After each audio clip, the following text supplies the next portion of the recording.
और दिल को गहराइयों तक छू जाने वाली। एक बार स्वर्ग में विचरण करते हुए कृष्ण और राधा एक दूसरे के सामने आ गए। विचलित से कृष्ण, प्रसन्नचित से राधा। कृष्ण सकपकाए, राधा मुस्कुराई। इससे पहले कि कृष्ण कुछ कह पाते, राधा बोल उठी, कैसे हो द्वारिकाधीश। जो राधा उन्हें कान्हा कान्हा कहकर बुलाती थी, उसके मुख से द्वारिकाधीश का संबोधन कृष्ण को भीतर तक घायल कर गया। फिर भी किसी तरह अपने आप को संभाल लिया उन्होंने और बोले राधा से, मैं तुम्हारे लिए आज भी वही कान्हा हूं। तुम तो मुझे द्वारिकाधीश मत कहो। आओ बैठते हैं। कुछ मैं अपनी कहता हूं, कुछ तुम अपनी सुनाओ। सच कहूं राधा, जब जब भी तुम्हारी याद आती थी, इन आंखों से आंसुओं की बूंदें निकल आती थी। राधा बोली, मेरे साथ ऐसा कुछ नहीं हुआ। न तुम्हारी याद आई, न आंखों से आंसू बहा, क्योंकि हम कभी तुम्हें भूले ही कहाँ थे जो तुम याद आते। इन आंखों में तो सदा तुम ही थे, कहीं आंसुओं के साथ निकल न जाओ, इसलिए रोते भी नहीं थे। कान्हा, प्रेम से अलग होने पर तुमने क्या खोया, इसका एक आईना दिखाऊं तुम्हें। कुछ कड़वे सच प्रश्न सुन पाओ तो सुनाऊं। कभी सोचा है इस तरक्की में तुम कितने पिछड़ गए। यमुना के मीठे पानी से जिंदगी की शुरुआत की और समुद्र के खारे पानी तक पहुंच गए।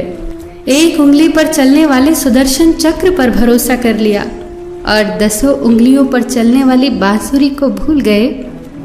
कान्हा, जब तुम प्रेम से जुड़े थे तो जो उंगली गोवर्धन पर्वत उठाकर लोगों को विनाश से बचाती थी, प्रेम से अलग होने पर वही उंगली क्या क्या रंग दिखाने लगी। सुदर्शन चक्र उठाकर विनाश के काम आने लगी। कान्हा और द्वारिकाधीश में क्या अंतर होता है बताऊं? कान्हा होते तो तुम सुदामा के घर जाते, सुदामा तुम्हारे घर नहीं आता। युद्ध में और प्रेम में यही तो फर्क होता है। युद्ध में आप मिटाकर जीतते हैं और प्रेम में आप मिटकर जीतते हैं। कान्हा, प्रेम में डूबा हुआ इंसान दुखी तो रह सकता है, पर किसी को दुखी नहीं कर सकता। आप तो कई कलाओं के स्वामी हो, स्वप्न दूरदृष्टा हो, गीता जैसे ग्रंथ के दाता हो, पर आपने ये क्या निर्णय लिया? आपने अपनी पूरी सेना कौरवों को सौंप दी और अपने आप को पांडवों के साथ कर लिया। सेना तो आपकी प्रजा थी, राजा तो पालक होता है, उसका रक्षक होता है।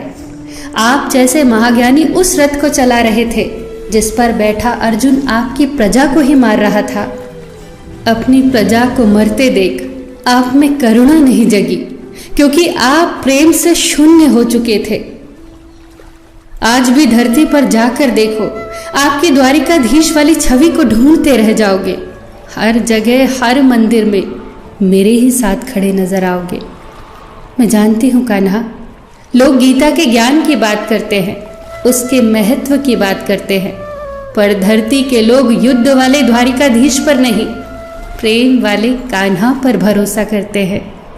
गीता में मेरा दूर दूर तक नाम नहीं है, पर आज भी लोग उसके समापन पर राधे राधे कहते हैं।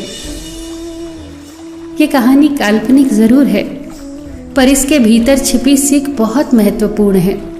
श्री कृष्ण के पास कभी किसी प्रश्न का उत्तर ना हो, ऐसा तो हो ही नहीं सकता, परंतु राधा द्वारा लगाए गए प्रश्न चिन्हों पर कान्हा मौन रहे। यही तो है प्रेम में समर्पण का भाव।